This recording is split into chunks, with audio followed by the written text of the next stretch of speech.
Good morning from the Ponte Vecchio. We have a very exciting day ahead of us.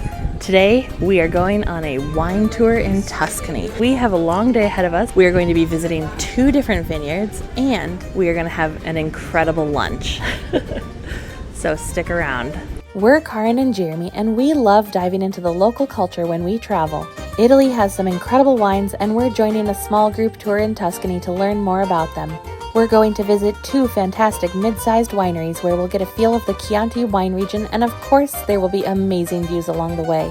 But what we're most excited about is lunch. And we're not just going anywhere. We're heading to Panzano in the heart of Chianti to have lunch at the restaurant of the legendary butcher Dario Cecchini.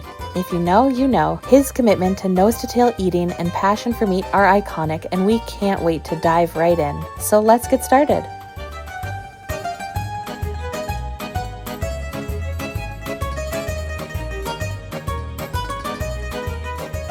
We met our small tour group and quickly hopped on the road, making our way out of Florence and into the Tuscan countryside.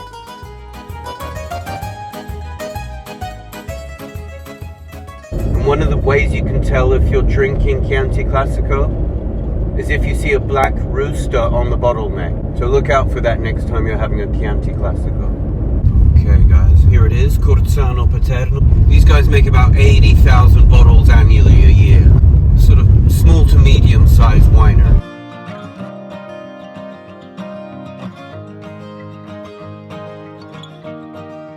Our first stop is Corzano e Paterno. They are a winery and a dairy, so we're going to try some wine and cheese. Better to have them. They've probably got some 55-year-old vines on the property, which they then blend in with some of the young to make a sort of an equilibrium wine.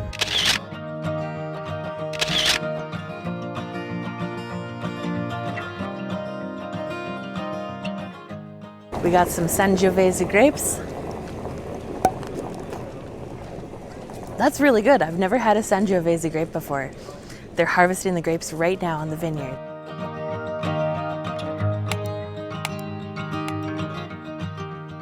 Our visit to the winery was wonderfully timed with the grape harvest, and we were fascinated by the process.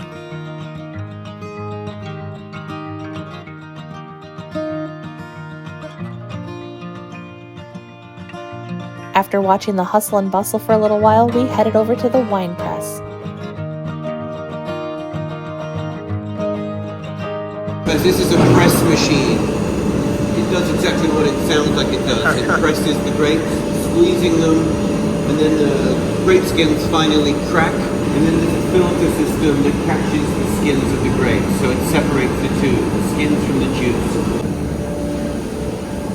These grapes are fermenting.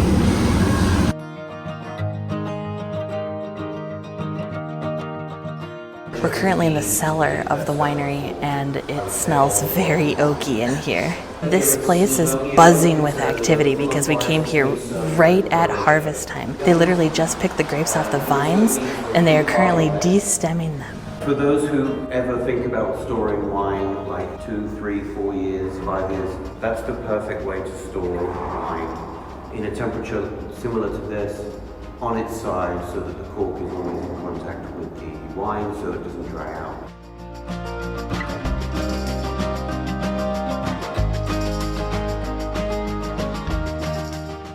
Now it's time for the tasting. Let's go. Our small group headed to the tasting room where we learned about the specific wines we would be trying. This winery is also a dairy, so they produce their own cheese, and we got to try 4 different sheep's cheeses they make here. It's better to start with a classic pecorino, this one. That must remain a minimum a month in our cellar.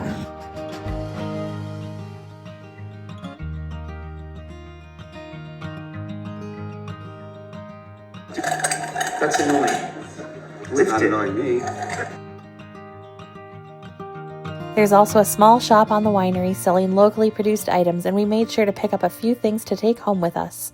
So that wine tasting was really good. We tried 4 wines, 1 white and 3 reds, and they were very good, and then we did some damage to our credit card. This place offers shipping, so we got 6 bottles shipped to the US, and then we also bought a bottle of olive oil and then some delicious jam to take home with us. On to the next place. Now we're going to lunch at Dario Cecchini's.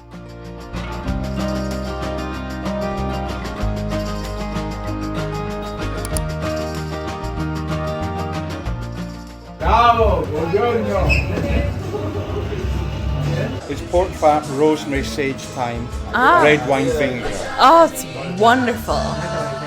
This is the start of something good. Dario Cecchini is known as the Butcher of Panzano, and he's famous for his ethical butchery practices and his passion for meat. If you want to learn more about him, we highly recommend watching his episode of Chef's Table on Netflix, or the Florence episode of I'll Have What Phil's Having on PBS or YouTube. After stopping by the gift shop, we headed inside for our lunchtime feast.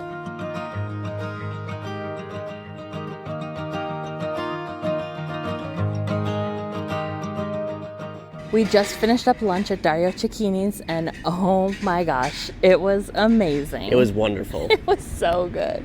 Absolute perfection. It was very filling. The food was incredible and so abundant. There were maybe like 6 dishes. Yeah, like 6 dishes and as much as you would want. There was enough for seconds, maybe even thirds. Yes. It was so much food. Definitely would recommend this tour. It is worth the cost. It is so good, and we are very stuffed, but actually we have one more vineyard to check out. So let's get going. Hard to imagine. We just made it to our second winery, and it was a like 2-minute drive.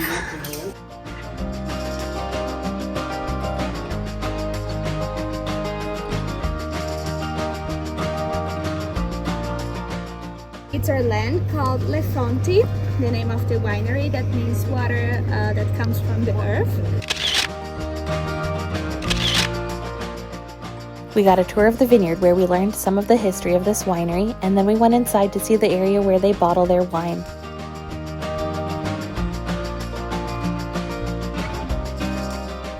Our next stop was the huge cellar where the wine is aged in oak barrels.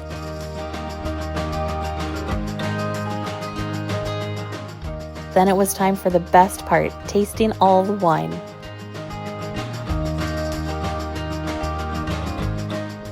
We just wrapped up our tasting at the second vineyard, and oh my gosh.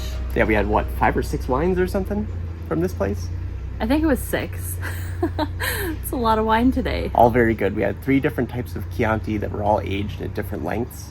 Yeah, and it's crazy to taste the difference between them. You wouldn't think there'd be such a big difference, but there is. And year to year it makes a big difference. So. Absolutely.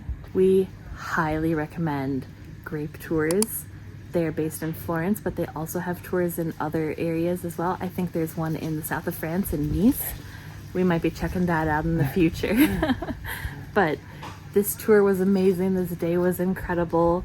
The food was so good. So amazing. So amazing. We couldn't show you everything because we didn't want to invade the privacy of the other guests on this tour, so we hope you understand. If you're in Florence and you're looking for a wine tour, this one cannot be beat. Yes, it's a little expensive, but Totally worth it. it is so worth it. And the views are incredible. That wraps it up for us in Tuscany, and we will see you back in Florence.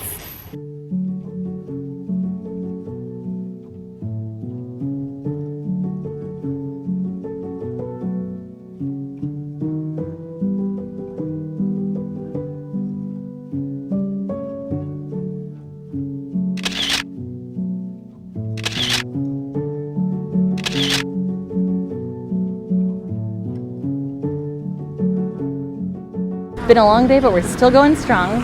We're gonna do a fantastic free thing in Florence.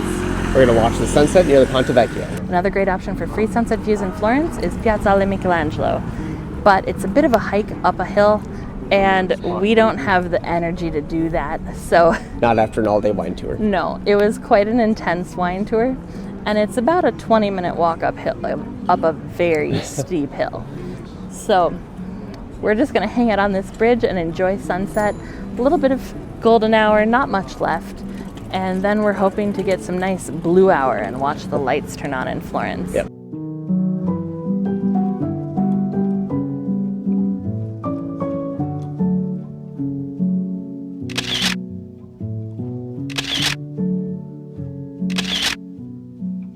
Sunset was incredible, wasn't it? Yeah, oh yeah. Absolutely. It was a great way to end our day exploring Tuscany.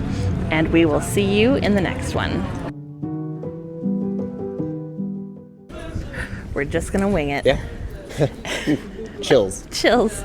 See, it's giving him chills. It's cloudy. It's a little cloudy and chilly right now this morning. Yeah, that's true. They literally just picked the grapes off the branches, and they are currently like one white. If I can do my math, this is pork fat. Did you ever think you'd be eating pork fat spread on butter? I mean, I guess technically on butter.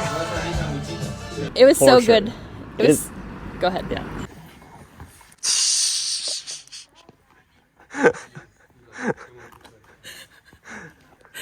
Oh my gosh. You can't handle hills right now? I mean, I'm a little.